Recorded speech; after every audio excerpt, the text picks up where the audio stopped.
Meditation is not just sitting there doing nothing. Meditation is actually doing.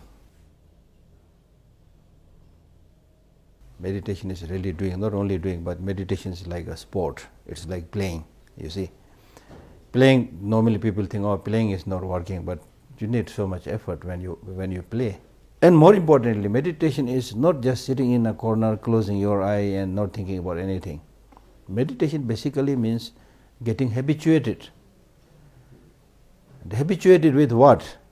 Not with the negative emotions, because there we are already habituated. So habituated basically means getting the mind habituated with the positive ways of life, positive ways of thinking.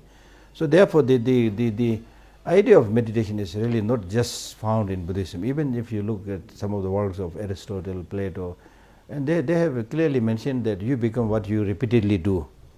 So meditation means something that you repeatedly do, and you become what you repeatedly do.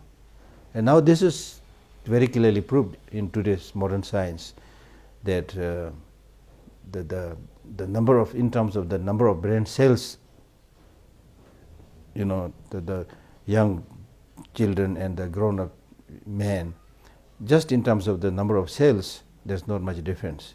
The difference is in terms of connection, how much connection you have made.